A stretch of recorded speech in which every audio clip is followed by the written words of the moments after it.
Assalamualaikum warahmatullahi wabarakatuh.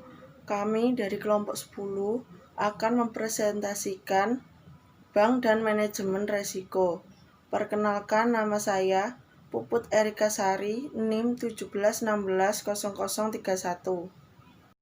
Saya Kiki Widya Puspitasari, NIM 201609007. Perkenalkan, nama saya Wanda Berliana Sunarto, NIM 201609006. Latar belakang penerapan manajemen resiko.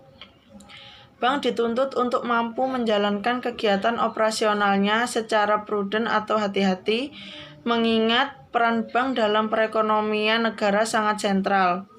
Untuk dapat mengelola bank secara baik, pihak manajemen perlu mengetahui, memahami, dan melaksanakan manajemen risiko dengan baik. Penerapan manajemen risiko dapat memberi manfaat baik kepada perbankan maupun otoritas pengawasan bank. Manfaat manajemen risiko bagi otoritas pengawasan bank yaitu 1.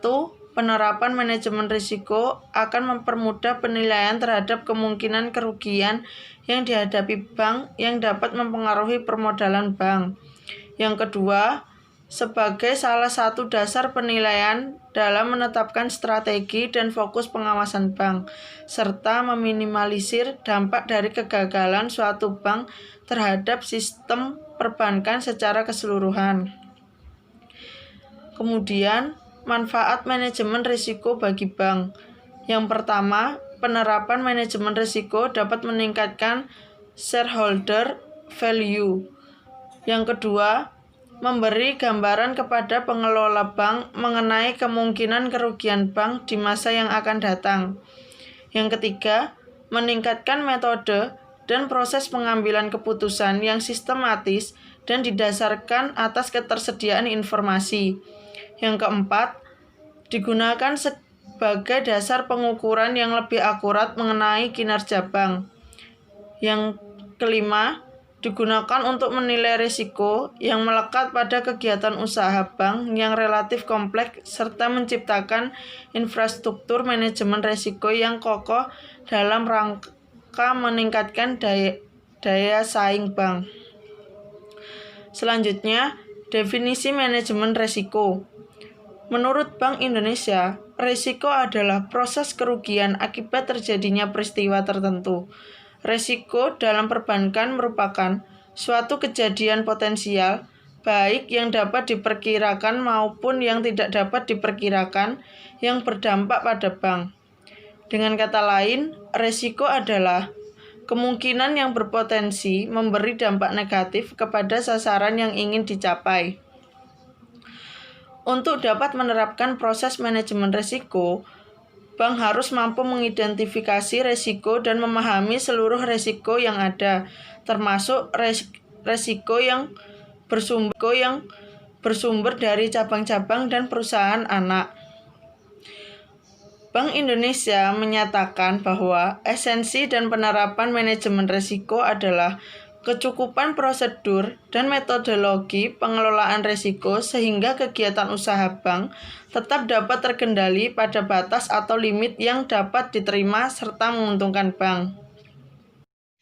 Jenis risiko mengacu pada Peraturan Bank Indonesia Nomor 11 atau 25 atau PBI atau 2009 tentang perubahan atas Peraturan Bank Indonesia Nomor 5 atau 8 atau 2003 tanggal 19 Mei 2003 tentang penetapan manajemen risiko bagi bank umum. Terdapat 8 risiko yang harus dikelola bank, yaitu 1. Risiko kredit. Risiko kredit adalah risiko akibat kegagalan debitur atau pihak lain dalam memenuhi kewajiban kepada bank. Risiko kredit dapat bersumber dari berbagai aktivitas fungsional bank seperti perkreditan, aktivitas treasure dan investasi, pembiayaan perdagangan yang tercatat baik dalam banking book maupun trading book. 2. Risiko pasar. Risiko pasar adalah risiko pada posisi neraca dan rekening administrasi termasuk transaksi derivatif akibat perubahan secara keseluruhan dari kondisi pasar, termasuk perubahan harga option. Risiko pasar meliputi risiko suku bunga, risiko nilai tukar, risiko komoditas, dan risiko ekuitas. 3. Risiko likuiditas. Risiko likuiditas adalah risiko akibat ketidakmampuan bank untuk memenuhi kewajiban yang jatuh tempo dari sumber pendanaan arus kas atau dari aset likuid berkualitas tinggi yang dapat diagungkan tanpa mengganggu aktivitas dan kondisi keuangan bank. Risiko likuiditas dapat dikategorikan sebagai berikut. A. Risiko likuiditas pasar. Risiko yang timbul karena banyak tidak mampu melakukan offsetting posisi tertentu dengan harga pasar karena kondisi likuiditas pasar yang tidak memadai atau terjadi gangguan di pasar. B. Risiko likuiditas pendanaan. Risiko yang timbul karena bank tidak mampu mencairkan aset yang dimiliki atau memperoleh pendanaan dari sumber dana lain.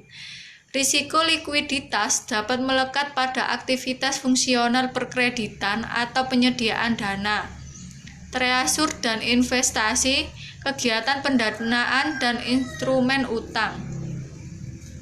4.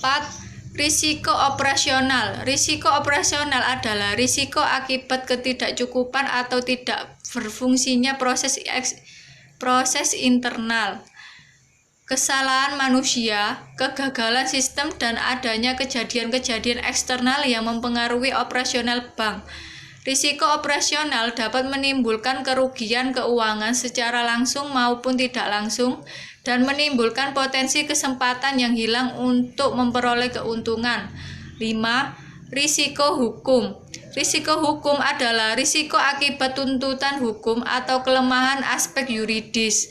Penyebab risiko hukum antara lain peraturan perundang-undangan yang mendukung tidak tersedia, perikatan seperti syarat keabsahan kontrak tidak kuat, dan perikatan agunan tidak sempurna.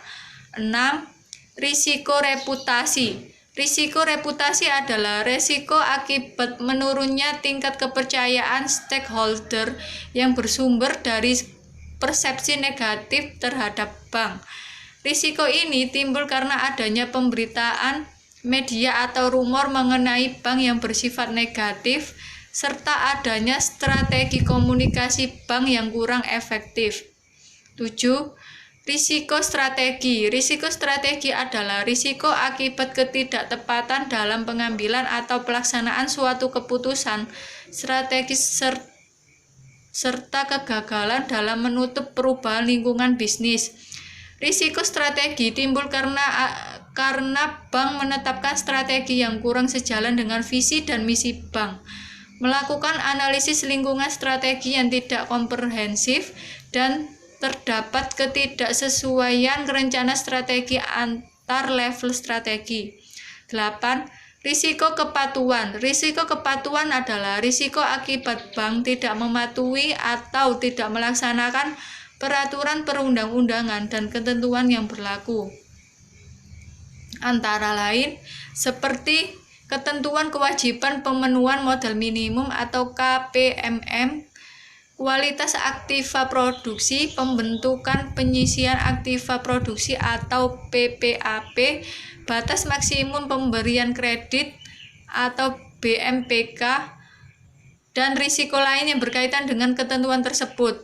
8 jenis risiko tersebut kemudian dianalisis secara silang atau vertikal dan horizontal dengan menghubungkan dengan aktivitas fungsional terkait risiko, serta kualitas penerapan manajemen risiko. Tujuan penerapan manajemen risiko. Tujuan pokok dari penerapan manajemen risiko di bank adalah memberi nilai tambahan dan meningkatkan shareholder value. Ukuran kinerja yang digunakan bank selama ini antara lain perolehan laba bersih, peningkatan harga saham, pertumbuhan aset, return on asset, return on equity, belum mempertimbangkan risiko yang dihadapi atas produk dan transaksi. Strategi bank juga dapat dilihat dari upaya mencapai keseimbangan antara lain: A. Pertumbuhan bisnis dan pencapaian pangsa pasar. B. Meningkatkan efisiensi operasional perbankan. Dan C. Implementasi manajemen risiko yang berorientasi bisnis. Upaya peningkatan pertumbuhan bisnis termasuk inovasi pada berbagai segmen, jenis produk, dan jasa sesuai dengan rencana kerjanya. Selain itu, dalam mencapai tujuan usaha, bank perlu mencari keseimbangan yang optimal antara bisnis, operasional, dan manajemen risiko. Proses manajemen risiko. Manajemen risiko pada hakikatnya merupakan serangkaian metodologi dan prosedur yang digunakan untuk mengidentifikasi, mengukur, memantau, dan mengendalikan risiko yang timbul dari seluruh kegiatan usaha bank. Proses manajemen risiko terdiri dari 4 kegiatan utama, yaitu: yang pertama, identifikasi risiko. Tujuan dilakukannya identifikasi risiko adalah untuk mengidentifikasi seluruh jenis risiko yang melekat pada setiap aktivitas fungsional yang berpotensi merugikan bank. Hal yang perlu diperhatikan dalam menetapkan identifikasi risiko antara lain: A. Bersifat proaktif atau antisipatif dan bukan reaktif. B. Mencakup seluruh aktivitas fungsional atau kegiatan operasional. C. Menggabungkan dan menganalisis informasi risiko dari seluruh sumber informasi yang tersedia. D. Menganalisis probabilitas timbulnya risiko serta konsekuensinya. Yang kedua adalah pengukuran risiko. Pendekatan pengukuran risiko digunakan untuk mengukur profit risiko bank guna memperoleh gambaran efektivitas penerapan manajemen risiko. Pendekatan tersebut harus dapat mengukur: A. Sensitivitas produk atau aktivitas terhadap perubahan faktor-faktor yang mempengaruhinya, baik dalam kondisi normal maupun tidak normal. B. Kecenderungan perubahan faktor-faktor dimaksud berdasarkan fluktuasi perubahan yang terjadi di masa lalu dan korelasinya. C. Faktor resiko secara individual. D. Eksposur resiko secara keseluruhan dengan mempertimbangkan resiko correlation. E. Seluruh resiko yang melekat pada seluruh transaksi serta produk perbankan dan dapat diintegrasikan dalam sistem informasi manajemen bank. 3. Pemantauan risiko. Sebagai bagian dari penerapan pemantauan risiko, maka limit risiko sekurang-kurangnya: A. Tersedianya limit secara individual dan keseluruhan atau konsolidasi. B. Memperhatikan kemampuan modal bank untuk dapat menyerap eksposur resiko atau kerugian yang timbul, dan tinggi rendahnya eksposur bank. C. Mempertimbangkan pengalaman kerugian di masa lalu dan kemampuan sumber daya manusia. D. Memastikan bahwa posisi yang melampaui limit yang telah ditetapkan mendapat perhatian satuan kerja manajemen risiko, komite manajemen risiko, dan direksi. 4. Pengendalian risiko. Pelaksanaan proses pengendalian risiko harus digunakan bank untuk mengelola risiko tertentu, terutama dapat membahayakan kelangsungan usaha bank. Pengendalian risiko dapat dilakukan oleh bank antara lain dengan cara hedging dan metode mitigasi risiko lainnya. Sekian presentasi yang dapat kami sampaikan. Bila ada salah kata, kami mohon maaf yang sebesar-besarnya. Jika ada yang kurang jelas, silakan bertanya. Terima kasih dan wassalamualaikum warahmatullahi wabarakatuh.